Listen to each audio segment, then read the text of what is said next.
these companies that start out thinking about purpose, thinking about culture, they get all starry-eyed and they're just naive and they fizzle out after 3 years. Maybe these companies that are like Google, Facebook, or Harley-Davidson or Apple, these ones that have strong identities, maybe they're the outliers, and really the norm is that your company, if you run that way, will die at 3 years. And these other companies started out this way, rooted in process, rooted in metrics and measurability, and then they survived because of it. Or is it an evolutionary inevitability? Is it that both companies started out the same way, and at a certain point you have to cross that bridge. You have to become process-driven. And what we found when we started talking to these companies, when you trace it back, it's more of the second story. And what we mean is most companies started out as companies.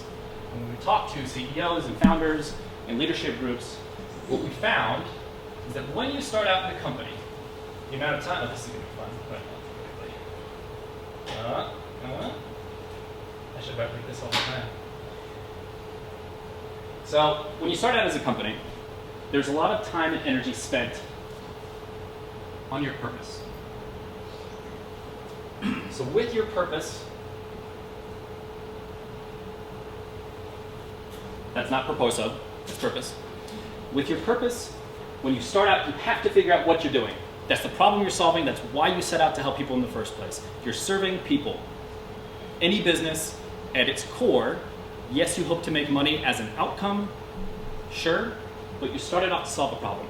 So when companies start off, they're highly purpose-driven. And as soon as you get that established, process comes shortly after. Figure out what you need to do, let's figure out how we do it. So process comes, and let's pretend that these lines, even though I cannot draw, are parallel. So, and they stay in lockstep.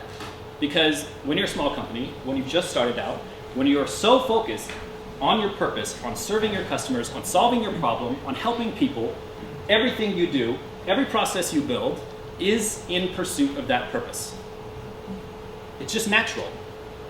But then, something happens, something right around here. And you can call this different things. My colleague David Mead calls this the split. I call this scale. When a company starts out, we all hope for it. If we founded a company, if we're a startup, we go, great, you can feel the energy building, we're gonna hit it big. Something's gonna happen, we're gonna reach a tipping point, and that's when we're gonna blow up. And when we talk to these founders, when we talk to these leadership groups, they said that's exactly what happened. There was an energy building, and as soon as we got there, we weren't ready. And we said, shit.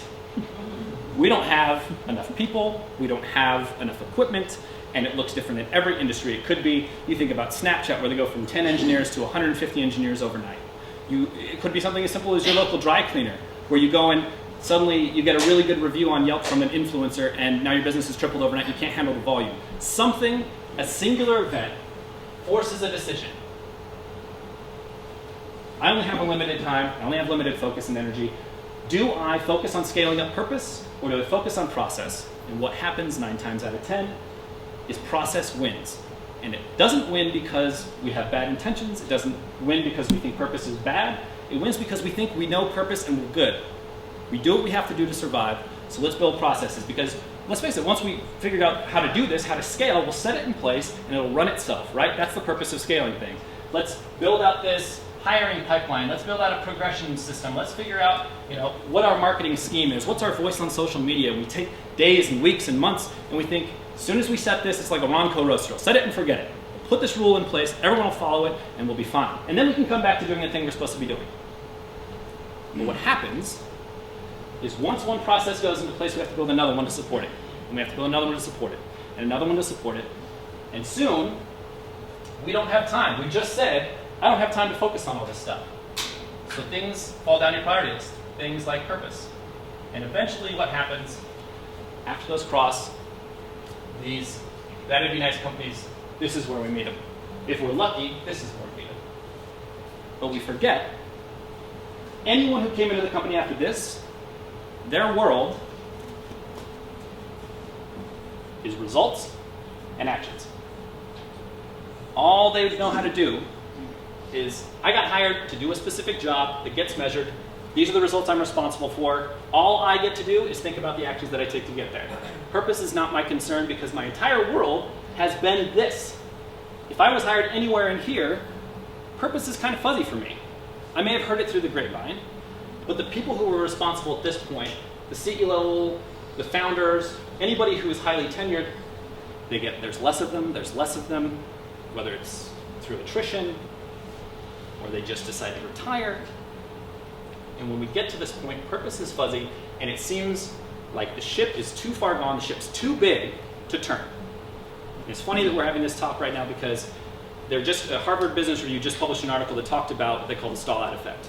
And the stall-out effect is when a big company hits a point in growth where they cannot sustain anymore. They just stop growing. And it's not because their processes change, it's not because their people change, they just can't grow anymore.